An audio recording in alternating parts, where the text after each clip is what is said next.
When I was a teenager, my parents would usually visit our relative's house and stay over there during the Easter holiday. I was never stoked about it because there wasn't much to do over there. I told my parents I wanted to stay home this Easter. I was fortunate that my parents were the nicest people on the planet because they allowed me to stay home, as long as I followed standard protocol, like not answering the door for strangers. I remember having the entire place to myself. It was nice having some private time. My parents only wanted me to do my chores and finish my homework, which was easy enough to comply with. Then, at 1 a.m, while sitting on the couch watching one of my favorite TV shows, I remembered I had to take out the trash for the garbage men to pick up when it was time for them to drop by. So, I gathered up all the trash bags inside the house and diligently brought them out. Then, moments later, a car pulled up in front of the driveway, creeping me out quite a bit. I knew my parents weren't scheduled to come home so soon, so I knew it couldn't have been them. I had no idea who this person was. It was like a silver Honda or something like that. The door and windows remained closed the whole time, the lights were kept on, and the vehicle was running while parked in the middle of the street. Then, moments later, I heard the door click, and when it swung open, a person who appeared to be an old hag emerged from the car. Her hair was long, disheveled, and gray.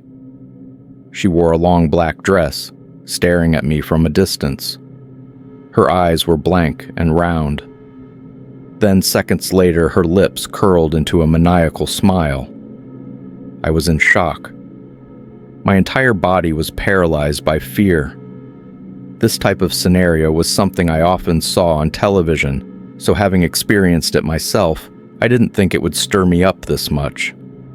And while my mind was trying to process what was happening, I didn't know what to do.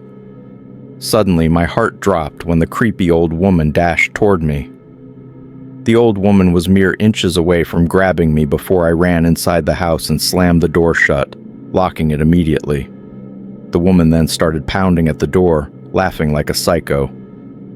"Stay away from me, you freak. I'll call the cops, I swear." Despite my doubts, I tried to be more assertive, hoping this crazy old hag would leave me alone. Then, a few seconds later, the banging and laughing stopped. I peeked through the curtains on the window and saw the woman going through my mailbox. I wanted to cuss the lady out, but knew better than to open the window, afraid she would suddenly attack me. So my best option was to call my parents.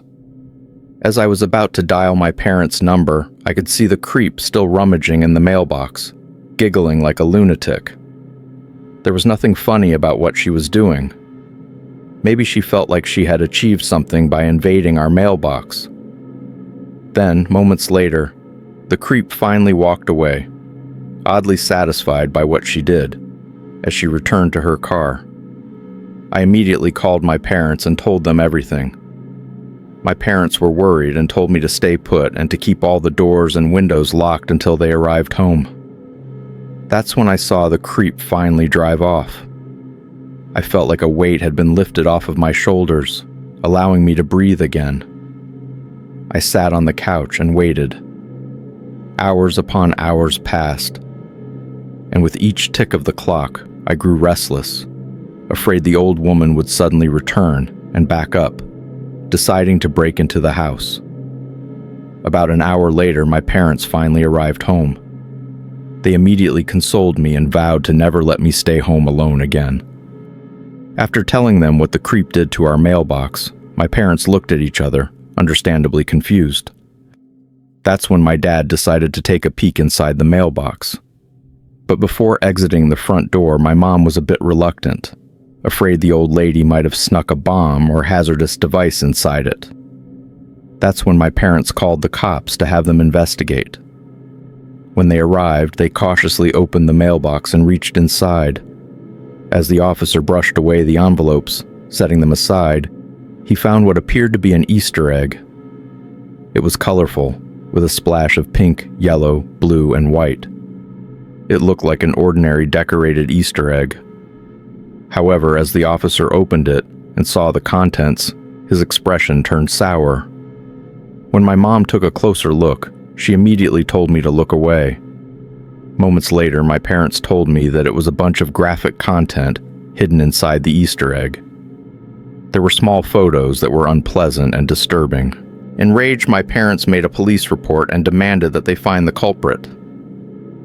A few days after the incident, my parents got an update from the police, telling us that they had identified the woman and that they had taken her into custody.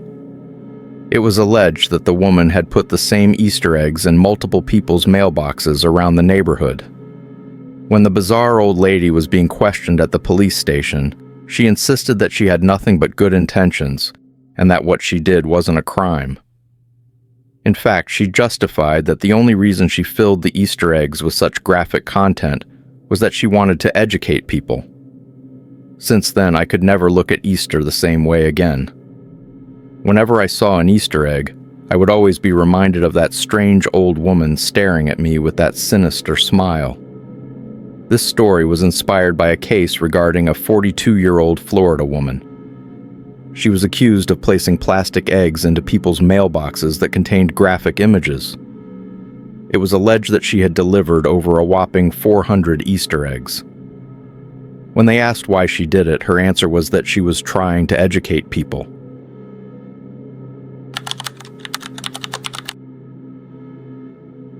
When I was a teenager, I went to visit my grandfather for Easter.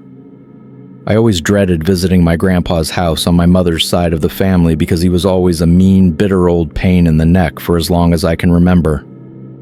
But in the last years of his life, he got even worse. He had some kind of dementia that made him act extremely strange. I was somehow supposed to be used to him spacing out and mumbling gibberish to himself by that point. But obviously, as a kid, there's no adjusting to that sort of thing. It's easy to imagine why I didn't want to spend my entire holiday with him, which amounted to several days and nights at his creepy old house. Even my mom didn't want to go see her own father. She and my dad always had arguments the night before we left. She was understandably distraught, and looking back on it now, I'm sure there was a lot of childhood trauma she wanted to avoid. My dad was adamant, though, always guilt-tripping us, constantly telling us how my grandpa didn't have many years left in him and that we would regret it when he passed. Obviously, that fight put even more of a dark shadow over the whole trip before it even started. And once we got there, I knew right away that it was going to be worse than I thought. My grandpa was in rough shape physically, but mentally more than anything. He was very weird. I avoided him as much as I could. But during the time that I was forced to spend with him, I never once saw him get up from his easy chair. He spent most of the time with us just mumbling gibberish to himself while staring up at the ceiling. It was like his pupils were glued to the top of his eyelids, and he couldn't have looked down if he wanted to. Needless to say, none of us were very happy campers on this trip, and it still didn't get better at night when we all went to bed. I was given my mom's childhood room to sleep in, and the second I saw it, I started to understand why my mom was a little crazy. In my mom's childhood bedroom was a life-sized Easter bunny costume standing right across the foot of the bed. I couldn't fathom how my mom was able to sleep here at night, and why the hell did my grandpa keep this thing here? All these unanswered questions made me feel even more uncomfortable than I already was. I definitely didn't want to sleep there, but I didn't have much of a choice. My only other option was to sleep on the couch in the living room, but I was too scared of Grandpa wandering around in the middle of the night in one of those dementia sleepwalking episodes. So I needed to have a door I could lock just to feel safe. It wasn't easy to sleep in that room, though. The costume stared right at the bed. I thought about moving it out of the way, but I was realistically worried that Grandpa would freak out if I altered anything in his house. And I was also, less realistically, worried that the thing was alive and would wake up if I touched it. For those reasons, I just dealt with it. The first couple of nights I struggled to sleep. I would literally hide under the covers. But on the last night, things were a little different. I was excited about leaving in the morning, which made it even harder to sleep. And that bunny was still there, which also made it very hard to sleep. I couldn't figure out what, but I could have sworn there was something different about it. Whatever it was, I was curious.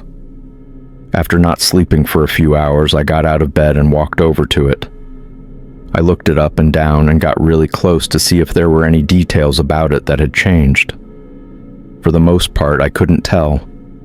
But for the few seconds that my face was close to its face, I knew, undeniably. I could hear it breathing. It reached out and grabbed me. It then lifted me up in the air and started violently shaking me, all the while screaming like crazy. I fought back, but all my blows were softened by the fabric. It was all useless until I managed to plant my feet against him and push him back with all my might. The monster finally dropped me, and I hit the ground. I scrambled to my feet while the Easter Bunny staggered backward. Then I sprinted out of the room and ran to my parents. I started to explain what was going on, but my mom barely let me get a word out. Mom, the Easter Bunny is alive! It's alive!" "Oh my God," she whispered. "I knew this would happen." "What do you mean?" "Never mind, let's just go. I'll get your things together." And just like that, we left Grandpa's house in the middle of the night with all our luggage. I never saw him again. He didn't last much longer after that anyway. He died just a few months later. For years I held on to the secret of what I thought happened. For all I knew, that thing really was alive and tried to kill me, but obviously that wasn't true. Later on, when I turned 18, my mom sat me down and explained the reality. When she was a kid, Grandpa used to dress up in that Easter Bunny costume and stand in her room at night, just watching to make sure she was asleep. And if she woke up, he would attack her. She thought he had stopped doing that when she got older, but when his mental condition deteriorated to the point that it did, that nasty old habit came back, and I had to experience it. That was a lot to take in. It was my own grandfather watching me at night like a total maniac. It was him behind the mask, and that Easter Bunny scarred me for life.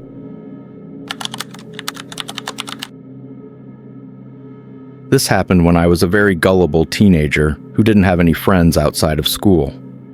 My parents were mostly absent from my life, so I got used to entertaining myself and taking care of my basic needs.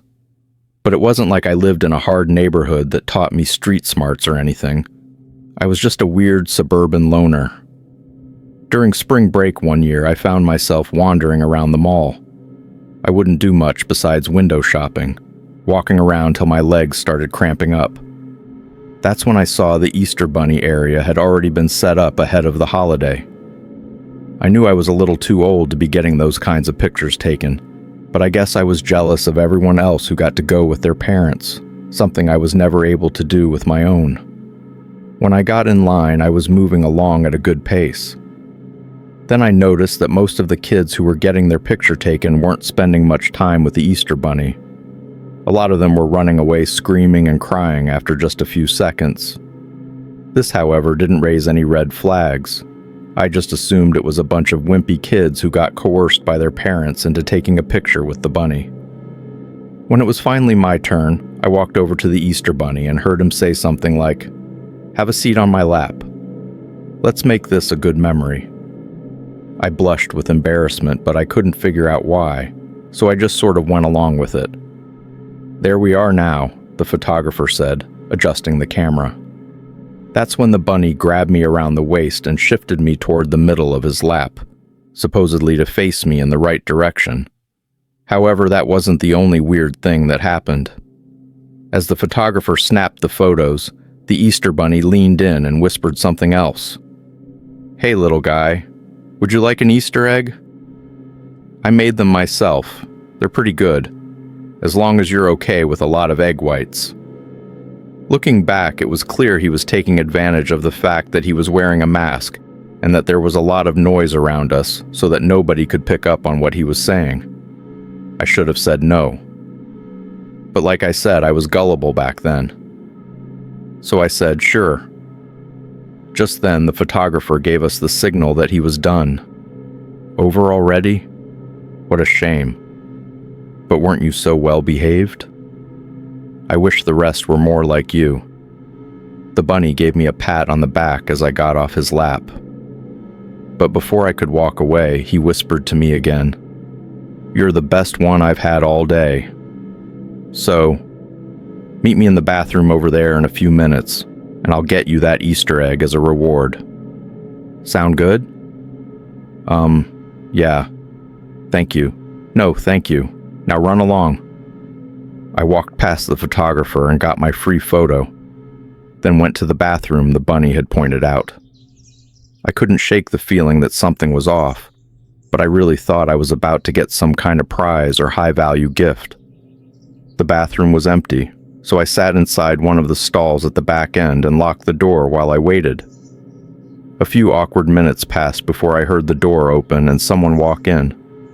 But things got disturbing when I heard them lock the door. That's when I finally got the message that something was very wrong.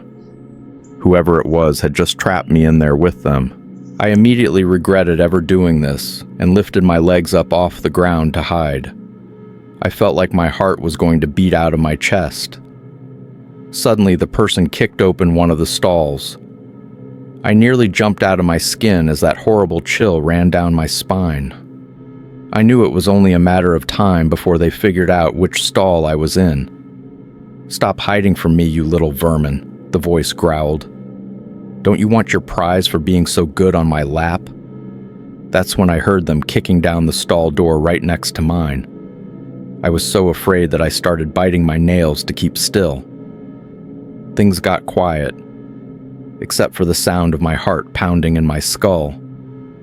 I slowly looked up, expecting to see the face of the Easter bunny looking down at me. But he wasn't there. I started to feel the slightest bit of relief, until the most nightmarish sight became reality. I looked down, and he was looking up at me from under my stall door. I screamed as he grabbed me by my feet and pulled me off the toilet. I kicked and squirmed and struggled as he dragged me out from under the stall. "Nobody's getting in here, so just shut up," he hissed. He dragged me over to one of the open stalls and started pulling me into it. In that moment, I was able to pry his fingers off of me and break free, and then I got the hell out of there. I ran to the door, unlocked it, and pulled it open, sprinting outside into the mall just in time. Everything else was a blur as the scene unfolded in public. Everybody coming to my aid, security rushing in, and the truth coming out. The Easter bunny tried to get away, but obviously he was pretty identifiable. He got tracked down and arrested within a few minutes. As it turns out, the man who was playing the Easter bunny was a well-known predator with several outstanding warrants. He had lied his way into getting the role just so he could target more innocent kids.